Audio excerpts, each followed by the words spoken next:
Welcome to episode 13 of Dowd's Song.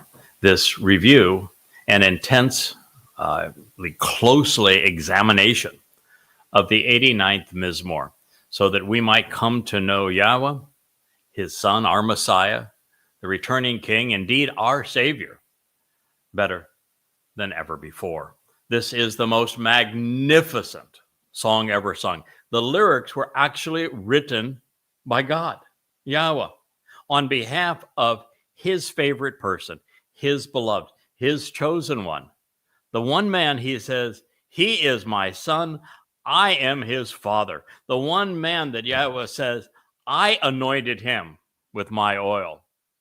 The one man that Yahweh calls out by name to say, I have made all of these promises to Dowd and to no one else. So, this is the story of the Zeroah, which is the sacrificial lamb, the chosen one of God, the most set apart one, the very man that through whom Yahweh made the covenant's benefits possible, the one who Yahweh worked through and with to fulfill the first three Moed Mikre, Pesach, Matzah, and Makodim, in 33 CE, which is the single most important discovery in human history because it has the greatest beneficial implications. So as we now move into the 13th episode of Dowd's Song, this review of the 89th Mizmor, we are reminded that for many, and for most of us, there is a battle for hearts and souls, and it is raging throughout the world. It's a struggle between right and wrong. The loudest voices are of those who claim that they worship religious gods, while the chorus of those who stand with Yahweh and alongside our Messiah, the Son of God, the former and returning King, Dowd, which means beloved and is misrepresented as David, currently are faint among these billions, although that is changing. We are coming into your home. We are speaking boldly about him. Lights, camera, action. We are ready for you to know the truth. We are making it possible for you, no matter where you find yourself, to be able to witness the truth.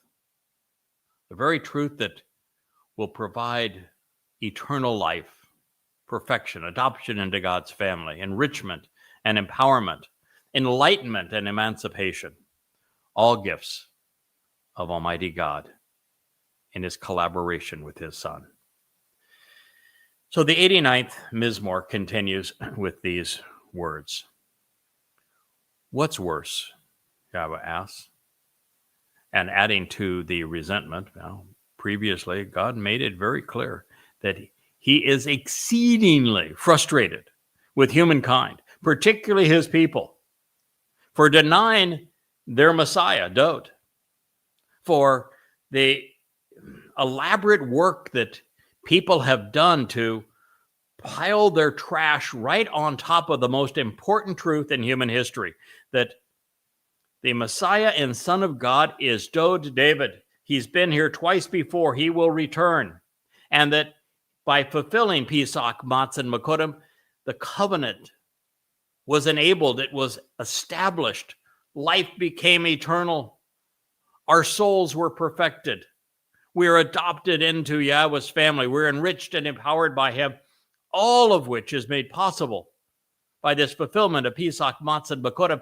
And yet, humankind has universally denied it. The most popular religion in the world, Christianity, foisted a crude counterfeit of Dowd, a completely false mythical misnomer on the world, proposing that Iousu Christou, now known as Jesus Christ, did anything when he never existed. He is nothing but a fake of who Dowd really is. And by piling the world's most popular religion's trash right on top of the truth, so many people have missed it. In fact, until began these programs to explain this to you, no one knew it. The greatest discovery in human history was right out in the open, but piled beneath mountains of religious rubbish. And then Judaism, making matters so much worse, rather than simply proclaiming the lyrics of this song, rather than doing that, they foisted another lie, another false Messiah, to counter the Christian false Messiah, and proposed Bar Kokhba, the son of the star, which is where Israel, you get your Star of David. David didn't have a star, but Bar Kokhba is known as, the name means, son of a star. And that led to the Roman destruction, their Hadrian renaming Yehudah as Philistina. It led to the diaspora, to the torturous death of hundreds of thousands of precious Jewish lives, and ultimately to a Europe that morphed from Imperial Rome to the Roman Catholic Church that enabled the Holocaust. This is what the lie that is the essence of Judaism cost God's people. And then those very same rabbis that, rather than pointing out the truth and quoting from the 89th Mizmor, the 89th Psalm, Dowd's Psalm, to disprove everything that Paul and Peter had said in their composition of this Christian New Testament, and to be certain that Christianity wouldn't even survive its first decade, eliminate all the subjugation and persecution of the Jewish people that resulted from it, rather than simply obliterating it by waging a war of words, wielding words wisely, because they had done what I have done and read what the Mizmor, these Psalms say, what the prophets wrote, what the Torah actually reveals. Rather than doing that to disprove Christianity, and rather than fighting a lie with a lie of their own and establishing Judaism, you know what the idiot, repulsive rabbis did to Israel that is haunting you now? They created Islam. Yeah, that's correct. They created Islam. Without rabbis selling Talmud stories to Muhammad, the Quran doesn't exist. If you want to know why Muslims pretend that Moses and Abraham and Adam and David and Solomon and Jesus was a Muslim, it's because the rabbis sold these stories to them for a buck. And then once Muhammad started claiming that the stories, rather than coming from the rabbis, were inspired by his wannabe God, and when Muhammad stopped paying for them, they started mocking him. Just like rabbis mock anyone who exposes them for their farce today.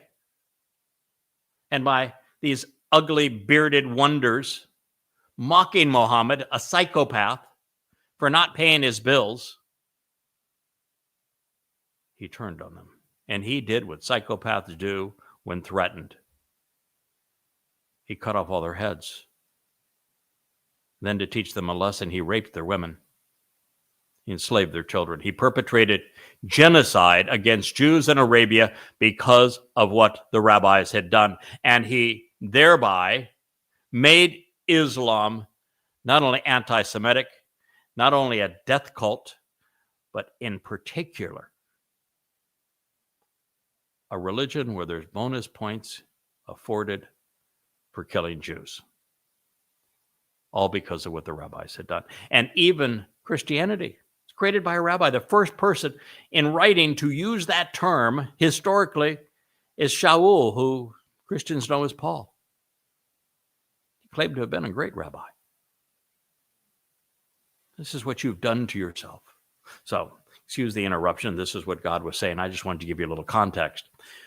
What's worse? And adding to the resentment, you are turned around again, having assaulted, besieged, bound up, and constrained the rocky crag of his battle for Choreb, such that you do not stand with him or support him in this conflict. Mizmor, lyrics to be sung, 89:43. Ladies and gentlemen, my friends, those of you who invited me into your lives, into your homes to hear this message, there is more to Yahweh's story and to his collaboration with Dowd than the things that they said together 3,000 years ago. And that is because you didn't get it. That is because you paid no attention to it. And so now there's a rocky crag, a sharp crag, who is here to cut through all of the clutter, here to toss away all of the religious rubbish that has been piled on top of the truth, to share with you the unvarnished reality of who the Messiah really is, who the Son of God is, who your Savior is, who came to fulfill Pesach, Matzah, and Bekurim, who is returning to fulfill Kippurim and to be the king of Sukkah. What did your Moed Mikre mean? What role did Father and Son play in them? There is a sharp crag that is coming to you now and revealing all of this to you before it is too late. And so after diminishing the relevance of and defrauding and denuding everything that Dowd represents, now Israel, you're showing your resentment to, and you are turned around again because you're assaulting, besieging, and trying to constraining the rocky crag. I'm sure that many of you have heard me introduce my name as Yahweh has requested in the Yahweh blog. My name is Craig. You know what Craig is based upon?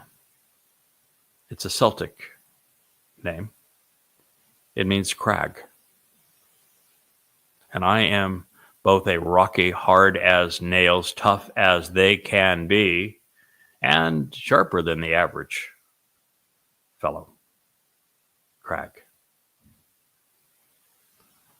As the crag, I am mentioned in many prophecies, primarily though known as Yada, one who knows, the choder, the one who is growing out of the primary branch, who is Dowd, the one who is giving the fallen stump and the neglected roots new life as a sucker, the choder, the Nakri, the observant foreigner, the Kol, the voice of Yahweh, the Bashar, the herald of Dowd, the final of the three Zeroah, one cultivating the seeds of the harvest so that they grow and are fruitful and productive. The man from Edom, the Adamah Parah that is sacrificed in the end. I am all these things. There are hundreds upon hundreds of prophecies regarding them. And Israel, you're just now beginning to listen. I've been doing this for 23 years. I have all of these books you can see behind me. It's 35 of them that I have written and rewritten, providing the translations themselves, the insights, the commentary, the explanations of the various terms that Yahweh chose to use. And I've done so for 23 years, making them all available to you free at yadayah.com. And now I'm coming into your homes as Yahweh requested, taking the books that I have written and manifesting them through these words and these insights so that you come to know who Yahweh is. And yet, so many of God's people, Yehudim, Israelites, their first response is, oh, don't you dare do that on the Sabbath. We have do nothing day, you know. Well, maybe you ought to look and figure out that the Shabbat is a verb and it's actionable, and that Yahweh does his best work on the Shabbat. Even Dowd, his beloved son, did his best work on the Shabbat of Matzah. In 33 CE, 4000 Yah, when he did the ultimate work in carrying our guilt and depositing it into Sheol, never to be seen again. Oh, you can't speak in that we don't even want to call it a name, Yod Hey Wah Hey Do, you have no idea what it means. You cannot use that. Jews have literally written God's presence out of their lives. They've erased his name. And here, part of my mission is to reintroduce you to that name. And to Judaism, they're so appalled by what Christianity has done to them. They have made a religion out of God is incorporeal, therefore he can't have a son. God begs to differ. He says, Dowd is my son, I am his father. Who do you think is telling you the truth, the rabbis or God? In rabbinic Judaism, the big thing is to be messianic now and await the return of an unnamed Messiah. God damn it, wake up. Your Messiah is Dowd. Your God is Yahweh. They both told you so over and over again without equivocation. In rabbinic Judaism, there is no salvation. There's no way to enter heaven, and there is no hell. No Shamaim, no Sheol. Well, God begs to differ. And the way to earn the latter of these things, eternal separation from God, is to continue to be religious, particularly practicing Judaism, but also Christianity and Islam. And the way to end up spending eternity with Yahweh is to come to accept his name, to come to accept the role that Dowd as the Masiach played when he fulfilled Pesach, Matzah, and Makotim. Understand what the 7 Moed Mikre mean. You don't even celebrate matzah if you're Jewish. You got no idea what it even means. You think that matzah is an ingredient that is part of the celebration of Passover. You make Passover a 7-day feast. That's not what Yahweh says.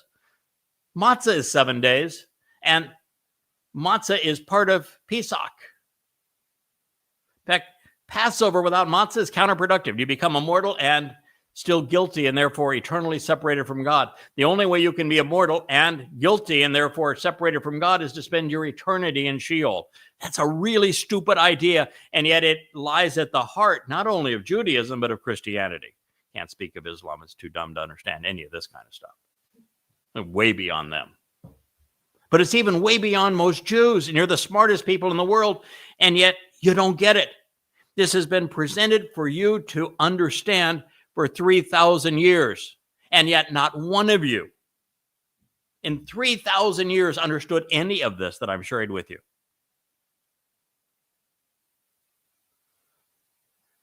So what's worse?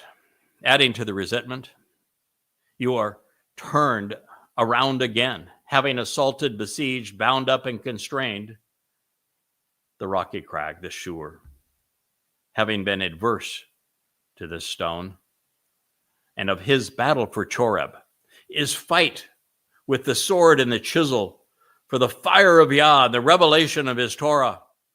Choreb was where the actual Torah, not that piece of trash known as the Talmud, which Maimonides foisted this great lie on the Jewish people, that his musings and rantings was a Torah. Bull. The Torah is the Torah. It was written by Moshe, full stop. The rabbinical nonsense that they claim where they say they're Torah observant is trash. Most of it comes from Babylon. It's rabbinical arguments. Haredim that claim we need, exemption from the military because we're busy saving Israel by being Torah observant and studying the Torah. Bull. They're wallowing in rabbinical rubbish. It's important for you to understand the truth, know what these terms mean. They even call it law, Jewish law. Torah doesn't mean law. It's teaching, guidance, direction, and instruction. It's as if they speak the language and don't understand what any word means. The battle for Choreb is to bring the Torah back as to be the guiding light of the Jewish people, which means first and foremost, you must understand who inspired the Torah. It wasn't Moshe. It was Yahweh, the God whose name you won't say, the God whose name you erased. And yet his name exists in the center of your lives because he was the one who named you. Yahud. It's a combination of Yahweh's name and Dowd's name. It means beloved of Yah. And you won't even admit it. You won't acknowledge it. You won't capitalize upon it. And you even fight against this rocky crowd who is trying to bring you back to Choreb. It says such that you do not stand with him or support him. This is your last call, Israel. This is the last opportunity for the Jewish people. I am the voice that is calling you out from the midst of your political and religious delusions before it is too late. I am the voice of the one who will lay down his life as the Adam of Torah to give Jews, Yehudim, one last chance to hear from Yahweh again. The last time that he spoke to you, you told him to go away and shut up. You never wanted to see him or hear from him again. And now he is speaking to you through me, telling you that you have one last opportunity to get your act together, to walk away from religious and political influences, to accept his name, to accept his son, our Messiah and Savior, to attend his Moed Mikre as they were intended, and to become part of his covenant family. And at this point, if you want to make the next harvest, which is Shabuah, you have 16 months to get your act together. And from that point, we begin the 7-year time of Jacob's trouble on May 22nd, 2026. It concludes on Teruah, which is a final gleaning of Israelites and Yehudim in year 6000 Yah, with that gleaning taking place on September 23rd, a Friday evening, the beginning of a Shabat in 2033. The following day is when the Adam of Torah will be sacrificed for the mortal remnant of Yisrael that survived the gauntlet of the time of Israel's troubles, but who were left behind, were not prepared for the Teruah harvest. And that is when Yahweh will ignite this marvelous fire and fountains of water from the Temple Mount that will arise beneath the bludgeoned body that I will have offered as the final sacrifice to purge Israel of her guilt, so that you can enter the presence of Yahweh 10 days later on the day of reconciliations, when Dowd as the Messiah returns with God, whose name is Yahweh. But in this conflict, God is saying, you don't support or currently stand with the one who is offering this gift to you. The end of it, this last statement in this conflict, Baha Milchama, in this fight between opposing parties, is from Lakam, to engage in a battle over yeasted bread. And 4Q PS from the Dead Sea Scrolls says 4 battles. So it's a little different in interpretations here between the Masoretic text and the Dead Sea Scrolls. There is a plethora of tantalizing insights, I think, in this statement that I want to share with you, beginning with the realization that Af's primary connotation is to engender resentment and wrath. Those who continue to turn against Dowd, those who continue to erase Yahweh's presence from their lives, those even who are unwilling to listen to his voice, God's voice at this time, that rocky crag, will endure the sting of judgment. Also interesting, while TSUWR, sure, is translated as the edge in the Jewish Publication Society's Holy Scriptures, according to the Masoretic text, it was scribed here as a verb. Did you know that? There was no definite article in the text, and edge is not among Sur's meanings when presented as a noun. What were they trying to hide from you? Had it been written as a noun, our options would have been rocky crag, sharp flint, or stone. In the infinitive, sure, is not only active, but it is also intensified by the actual and ongoing action of laying siege, enclosing, binding, and confining in a hostile and harassing fashion, because that is the implication of the call infinitive in its influence on the verb. This makes perfect sense because the perpetrators in gendering Dowd's wrath and Yahweh's animosity continue to be the Jewish religious leaders who have sought to constrain the Savior by assaulting his achievements, depriving Yehudim of a relationship with God. Further, if we are to read rocky crag or stone into this depiction, it was upon this sharp, rocky edifice that Yahweh first revealed his fiery light to Moshe and then to the children of Israel from a mount, upon Mount Choreb, where he would also reveal his Torah from this very same place.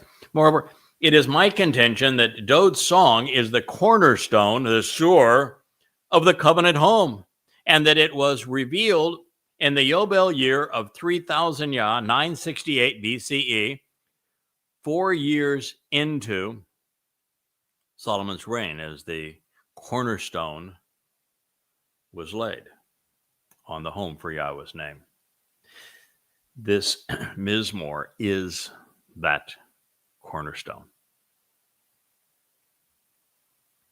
The Hebrew name for mountain upon which Yahweh introduced himself to Moshe and then revealed the Torah is Torah. Spelled the same way in the text, it also serves as the Hebrew word for dry and desolate, battle and conflict, sword and chisel. And while we can choose any definition that works within the context, we are prudent to include each that fits so as not to deprive the listener of the full intent of what God said. In this case, I see Dowd standing between the two mountains of God, Choreb and Moriah, bringing the Torah to the heart of the land and fulfilling it in the city of Dowd, Jerusalem. This is not only evident by the king's marvelous dissertation on the Torah, which is the basis of the 119th Mizmor, where he devoted 8 stanzas to each of the 22 letters in the Hebrew alphabet, going through them in alphabetical order to explain to us how we should go about observing Yahweh's guidance. But it's also symbolic of Dowd's service as the Pesach El. So there is a battle being waged for the souls of humankind. The religious are on one side and father and son are on the other. You have religion or relationship. And while Judaism and Christianity have written Yahweh and Dowd, Choreb and Moriah, the Torah and Mikre out of their story, father and son are fighting to bring them all back to Yisrael's attention, which is the sharp crag's purpose at this time. There has been a war of words that has been fought for the past 3,000 years. I could summarize it now as to Dowd or not to Dowd. That is the question. It is the ultimate query because where we stand with Dowd characterizes where we stand with God. And this war has often erupted in bloody conflict. The two Assyrian and Babylonian conquest, the two Roman wars against the tiny province of Yehudah, Judea, the abuse Jews have suffered under the Roman Catholics during the Crusades and under the Ottomans by the whole of Europe, by the Nazis and the Soviets, and today by Islamic jihadists and progressives in league with them, serve as proof that the word world has turned against and is upside down and is a furor against Dowd and his people. And it's going to get far worse before it gets better. We're just 16 months from entering the time of Jacob's troubles. You want to understand that timing. It's going to occur on Towrah, on Shabuah, in year 5993 Yah, September 22nd to Shabat of 2026. That is 7 years prior to Yahweh's return with Dowd. And that is the beginning of the time of Yisrael's troubles. It's going to start with the imposition of the two-state dissolution. And now we know that it will be Donald Trump, who is owned and operated by Saudi Arabia, along with his Middle East emissary, who is owned and operated by the Qataris, collectively with Saudi Arabia and Qatar providing $2.6 billion that we are aware of that will be paid back in Jewish lives and the land of Israel. And since Israel will not be defensible once this occurs, the next jihadi invasion of Israel will be between 100 and 1,000 times worse than what occurred on 10/7/23. And it will likely transpire very close to a year within the timing of the sacrifice of the heart and soul of Israel to the Saudi Arabian Muslims. And it will bring the entire world into conflict. Billions are going to die and millions of Jews. It's going to be the worst time the world has ever experienced, according to the prophet Yoel. So with the exception of those who have come to know Yahweh and his beloved Son, many through these books, most through these books at this point, this remains true of almost everyone else. You have truncated, causing a succession of all of the work. Shabbat. You have made this like a Sabbath for doing nothing. Hiphol, perfect. Removing and taking away from his purifying brilliance and means to restore, along with his glorious presence, to Harhu, his majesty and ability to renew, his clear and illuminating approach, and his position of honor, dignity, and power, his throne, his cachet, you have hurled to the ground. There is no one in Israel that is expecting Dowd to sit on the throne that Yahweh has made for him. And yet it is all the way through the Torah and prophets that the throne and the seat of honor that Yahweh has established belongs to Dowd, David, God's son, our Messiah, God's chosen one. And yet in rabbinical Judaism, it has been dishonored and hurled to the ground. Christianity built a religious mythology on confiscating Dowd's throne and giving it to a crude counterfeit, now known as Jesus Christ. And you Jews were essential to both religions. It is repulsive, and God's not the least bit pleased. And you need to understand he knows exactly what you have done, and he knew you were going to do it 3,000 years ago. That's why with this message, I can't save the overtly political or the overtly religious. The Haredim will never listen to this, and I wouldn't even want them to. It'd be a waste of time. Their religious mythology is such they would never be able to penetrate their thick skulls, their horrid attitudes towards God, their preference for rabbis over the Almighty. And as a result, all we can do is talk to the 40%, maybe 50% of Israelites between those two extremes, between the the progressives that have forgotten how to think, who have forfeited all morality, who become total and complete hypocrites, and the Haredim, who are nothing but parasites. The rest of you, Israel, you know what I'm talking about. You know what I'm saying is true. And the path home begins by accepting Yahweh's name, by embracing his son, by accepting the position of honor and the dignity that Dowd has in your life, that Yahweh has afforded him. Clearly, God is annoyed. In fact, he's disgusted that his beloved son, his anointed Messiah, the Ra'ah shepherd that he established the covenant, brought it into existence through, the Zeroah, the sacrificial lamb who opened heaven's door, has been so universally discounted by religious Jews. They have done to Dowd, David, what they have done to his Shabat, reducing both from a celebration of the covenant relationship to do nothing. And in this case, by either failing to read the words that Yahweh inspired in this Dowd song, the 89th Mizmor, or failing to act upon them, religious Jews brought untold misery on God's people. It's their fault. If you look and recognize the plight that you're in, and that you've been in this plight for century upon century, maybe it's time that you say, whoa, what we're doing isn't working.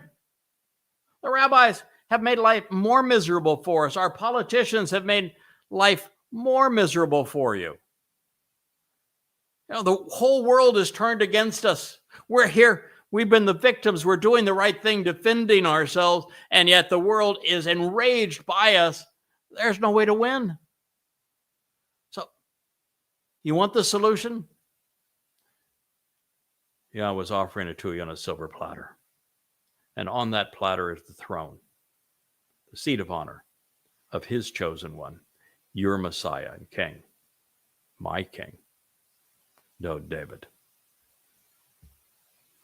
That's the purpose of the lyrics that Yahweh scribed in the 89th Psalm. The failure of rabbis to recognize and capitalize upon what Dowd represents and has accomplished is the fulcrum upon which the Jewish people have descended when they could have and should have ascended. They were given the opportunity to restore their relationship with Yahweh and to come clean, simply accepting Dowd's fulfillment of Chag Matzah. They don't even know what it means. They don't even celebrate it, much less capitalize on the fact that on this day, Dowd's nephesh was burdened with the guilt of every covenant member, where it was carried then into Sheol to deposit there, never to be seen again, making us perfect in God's eyes.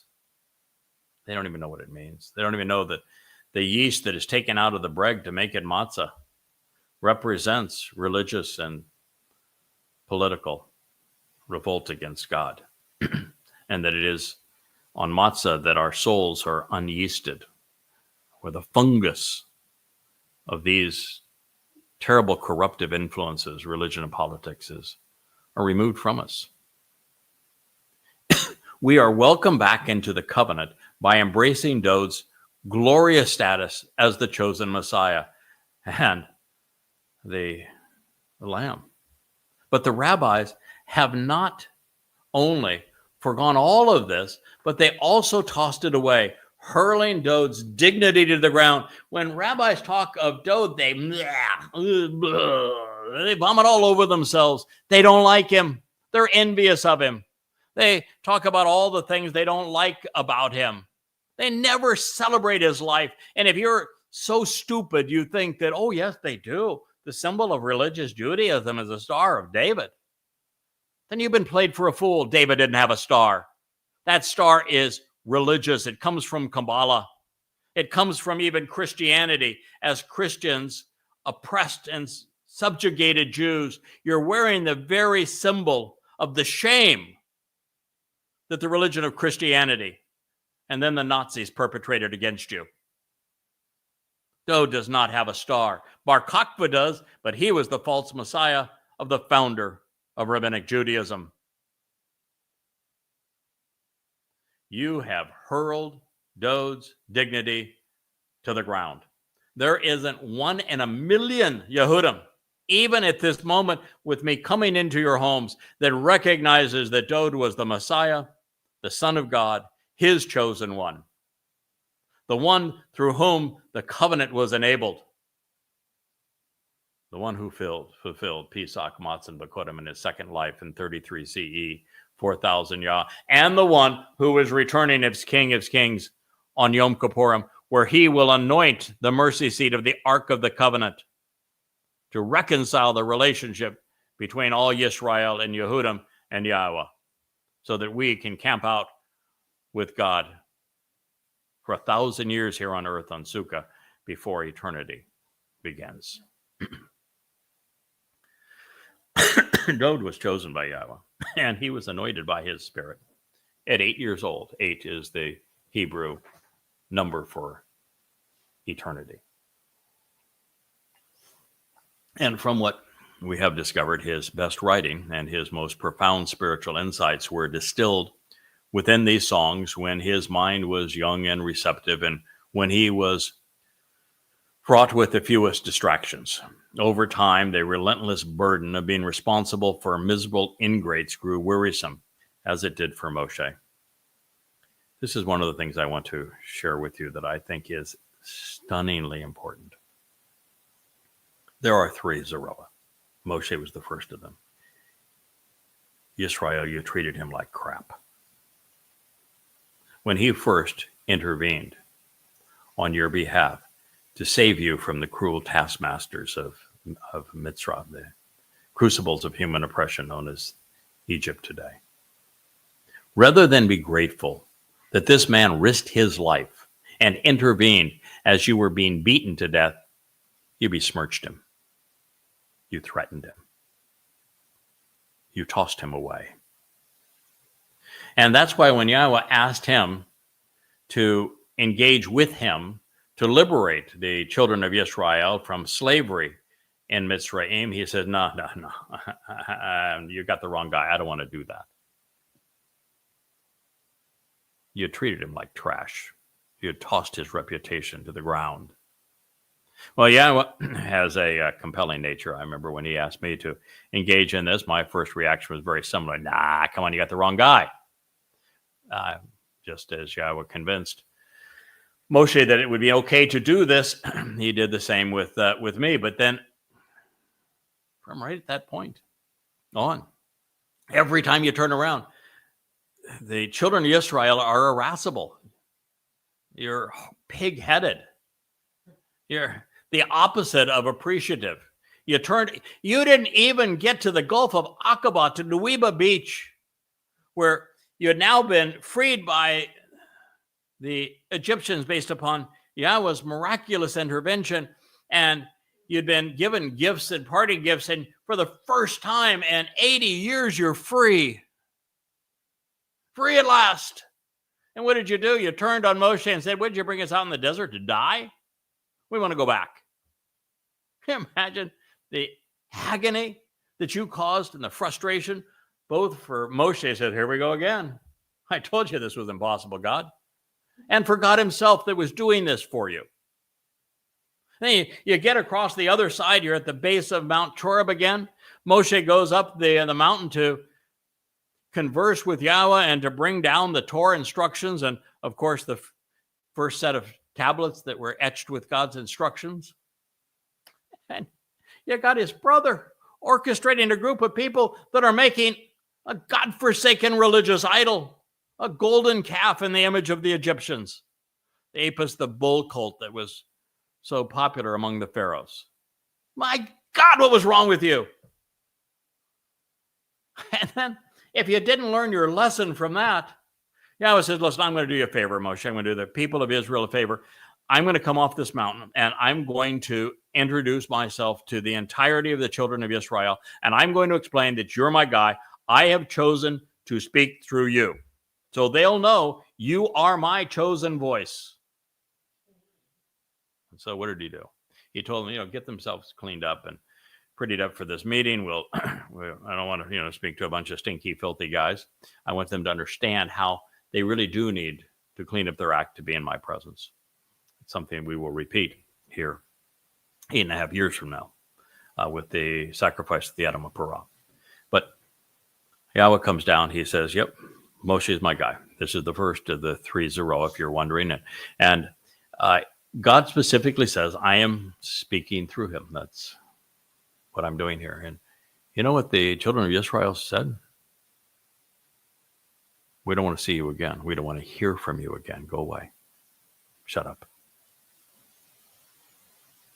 Pretty harsh, huh? Can you imagine being God doing this for your people and hearing that from them? And from there, it gets worse. I mean, you had this horrible experience with Miriam and Aaron then saying, surely Moshe is not the only one that speaks for God. We speak for him too. No, you don't. Yahweh chooses those through whom he is going to speak. Moshe was one of them. Dowd was one of them. I am one of them. And if you think that you also can speak for God, you are mistaken. And so what did he do? You say, hey, that's great. The more voices, the better. We'll all have a big kumbaya party. We'll do a barbecue, maybe have some cheeseburgers. And which is what he served when he met with Abraham and Sarah, which is kind of funny because, of course, in rabbinic Judaism, you can't mix the two, dairy and meat.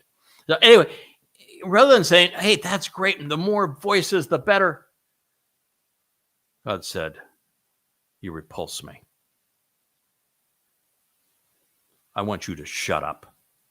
I'm sending you outside of the community. I am revealing for all to see that you are plagued, that you're disgusting and diseased. And the next time we hear of Miriam, it's a long discussion of divorce.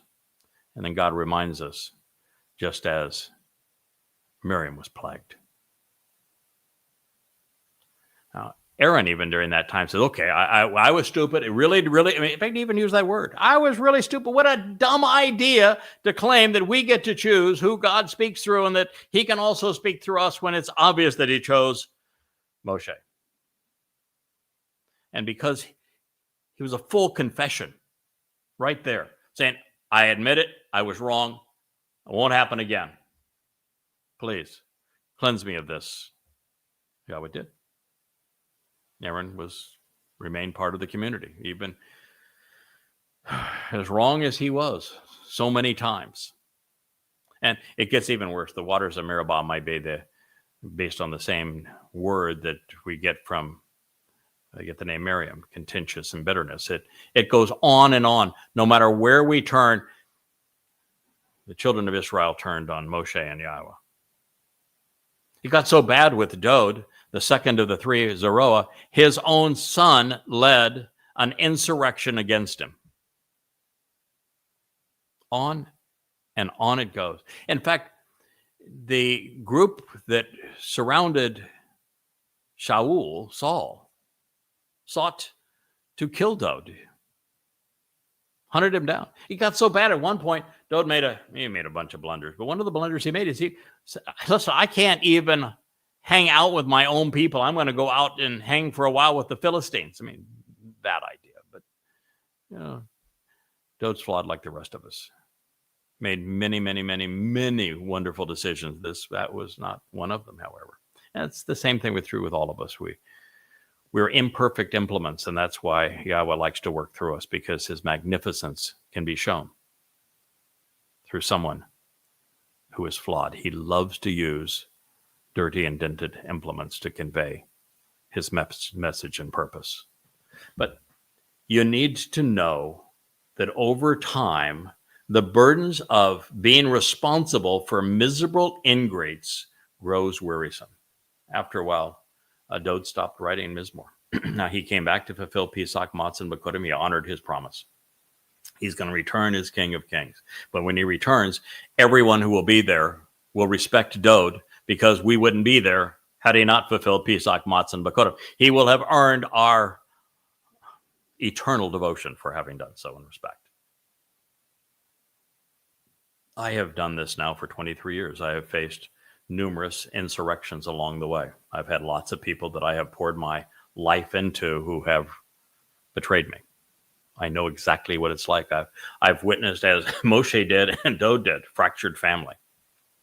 We all have to appreciate the fallen state of man, the betrayal of man, to have an understanding of what God has endured all of these years, and then overcome it, to prevail, to not only understand who God is and what he's offering, and how he's not trying to fix the human family.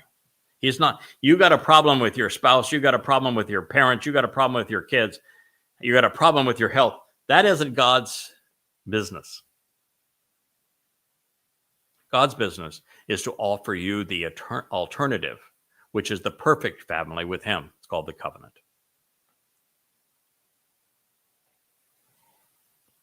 We continue in the text of the 89th Psalm. You have cut short so as to deprive yourselves of what is required to reap the benefits of the harvest, Katsir. The days when his robust presence was concealed as a young man. You have covered over him shamefully by diminishing his status. Take a moment and consider the implications, Shalah. Mizmor, lyrics to sing, Psalm 89:45. I've said before, and I will say it again. The 89th Mizmor is like taking a shower under a fire hose. It is like putting a cup into the largest lake on earth and having a drink of water and recognizing how much more is there. It is like a concert where every word is a crescendo.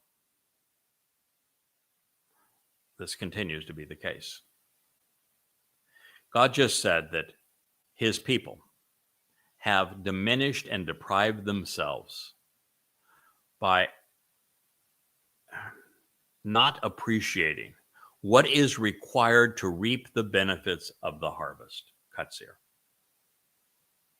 3 of them. Do you know what they are? What are the 3 harvests, and how has Israel forgone them? How many rabbis have you heard who have said that if we open, or if we capitalize on the open door that Dowd provided for us by fulfilling Pesach, and capitalize on him removing religious and political guilt from us and depositing it in Sheol on Matzah, that we can benefit from Bakurim, which is firstborn children, which is symbolized by a barley harvest that occurs early in the year when barley is still green, growing, and receptive. I'm waiting. Why don't you do a little research? Why don't you check out the Babylonian Talmud if you can find that?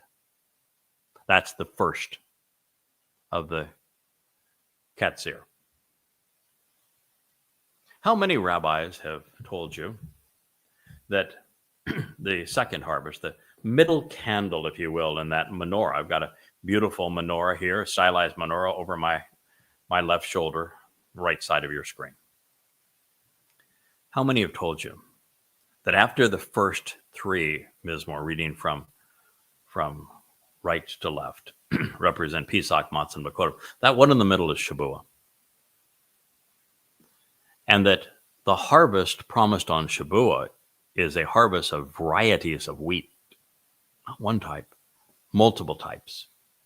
And that it is a harvest of standing grain, mature grain, where the children of the covenant at that point will have a backbone. They will have grown in their knowledge of Yah. They will have made a contribution to the bread of life and to nurturing God's family. It is symbolic of 2 loaves of bread, just as there are multiple types of wheat.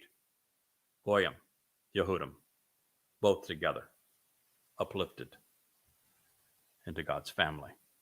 It is the harvest katsir, where everyone is invited, although few capitalize. Men and women, rich and poor, young and old, Yehudim and Goyim, of every status and life.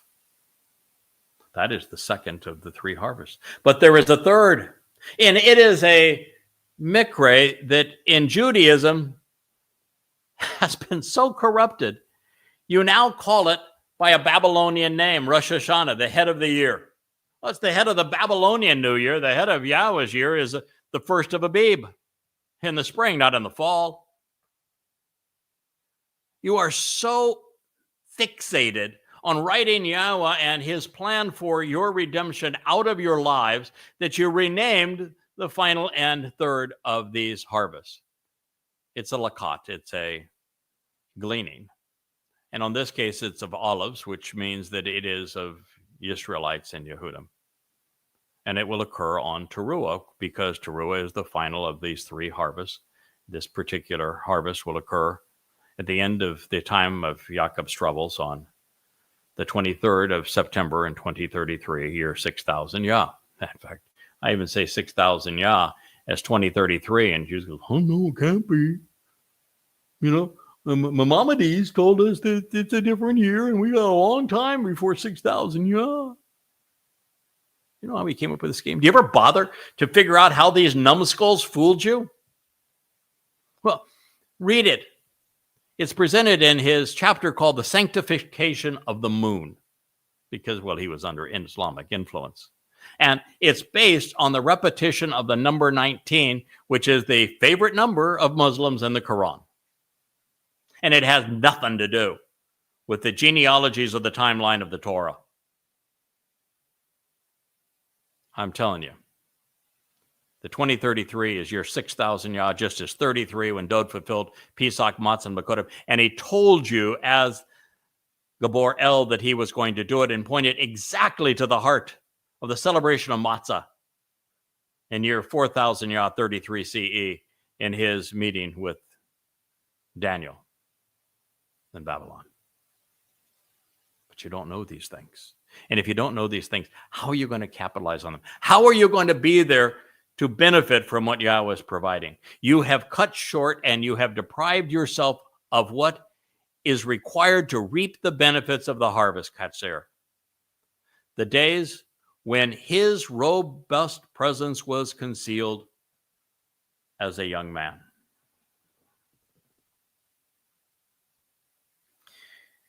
Dowd has already lived 2 lives.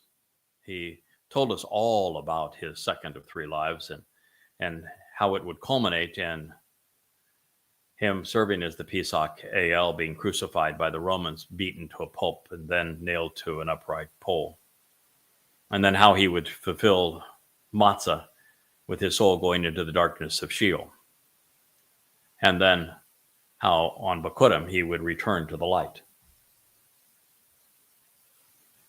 He was brought back 3 to 4 years before his fulfillment of these Moed Mikre in 33 CE, year 4000 Yah, just as Dowd passed away in his first life 3 to 4 years before the cornerstone of Yahweh's home was laid in year 3000 Yah, which is 968 BCE. Just as Elia and I will appear in Jerusalem to serve for 3.5, 4 years as the witnesses to Yahweh before Dowd's return. And so Dowd had only been on earth 3.5 years when he fulfilled Pesach, Matzah, and Bakurim, and yet not a single Jew recognized it. The only eyewitness account of what Dowd endured as the Passover lamb was written by Dowd himself in first person, when he explains scientifically and medically how crucifixion kills 500 years before the Romans, 500 years before the Assyrians invented crucifixion, 700 to 800 years before the Romans made it more torturous with their nails. He told you exactly what he was going to endure. The only eyewitness account of it. It's repeated again in Psalm 88. And then the very purpose of his fulfillment is explained again in Yeshaya 53. And who he was and is blazoned in the wonderful prophecy as the Son who is given to us, the great Gabor, in Yeshaya 9. And so as a very young man, returning in year 4000 Yah 33 CE, is when Dowd fulfilled Pesach, Matzah, and Bakurim, and not a single Jew recognized it, even though he did it on Mount Moriah, exactly where he said he would fulfill it, exactly the day that he told you he would come back to do so, exactly the way that he had explained in his eyewitness account 1,000 years earlier that it would occur. And not a single Jew recognized what he had done, opening the door for Christianity to confiscate and to counterfeit Dowd. You covered over him, shamefully diminishing his status. Dowd has no status in rabbinic Judaism. He is not the Messiah. He is not the Son of God. He is not the Passover AL. He is not the chosen one. He is not the paradigm for what it means to be part of the covenant or to be God's son. Take a moment to consider this, is what we are told. Well, there is a consequence to being wrong, especially when what one believes is in conflict with what Yahweh has made known to us.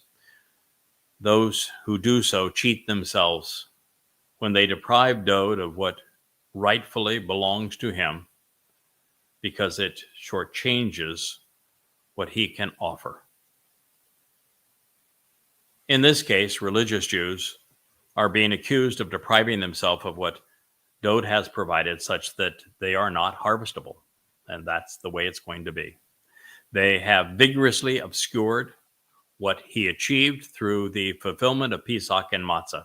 They do not even acknowledge Dowd's robust presence in Jerusalem in the Yobel year of 4000 Yah and 33 CE, even though he provided them with the exact date that he would enter the city as their Messiah to fulfill Passover and Matzah and Daniel 9. All available to them 600 years before the fulfillment. Instead of admiring, respecting, and appreciating the Son of God and the sacrificial lamb, they have veiled him in shame. They have disgracefully covered over what he has achieved, thereby dishonoring his achievements and accolades. So at this point, the psalmist, inspired by Yahweh, the one who wrote God's script for this song, asked a rhetorical question for us to ponder. While the interval of timing being questioned was of God's choosing, being unknown for that long is counter to everything God intended. He has done his part, making it relatively easy for those who are serious in their pursuit to become acquainted with him. He has systematically provided and simultaneously validated the authenticity of his revelation to us. Within it, we are given everything we need to know to engage in a relationship with Yahweh, to be invited into his home as part of his family. The reason that so few have availed themselves of this marvelous opportunity, the ultimate gift ever offered, eternal life, perfection, adoption into God's family, inheriting all that he has to give, being empowered and enriched beyond 3 dimensions to the 4th, 5th, 6th, and 7th dimension. The reason that so few have taken advantage of this is that religion and government, militarism and conspiratorialism have gotten in the way, obscuring the view and cluttering the path. So God asks of Almighty, well, it's actually the one scribing this psalm, wrote on behalf of Almighty God. For how long, Yahweh? For how long, Yahweh, will you remain hidden, concealed, and virtually unknown? Your righteous indignation, your overt displeasure, and your furious antagonism is kindled and burns imminently and prominently like a fire. Israel, you have done this to your God. You've done it by failing to acknowledge what he achieved through his beloved Son. It is one thing for Dowd to have recognized that the ultimate sacrifice he can make for his people is to serve as the Pesach El, the Passover lamb, and then allow his nephesh soul to be burdened with our guilt so that it can be carried into Sheol, never to be seen again, signing our adoption papers to be part of Yahweh's covenant family, perfected and enriched by him, telling all of the story of what he had volunteered to achieve before he actually fulfilled this promise, for us all to capitalize upon it, and that rather than benefit from it, this ultimate sacrifice, God's people spit in his face. They disparaged him. They denied that he had done it. Think of the indignation, the antagonism that engendered with God and with his Son. It pierces me to the soul to know of the anguish, Israel, that you have caused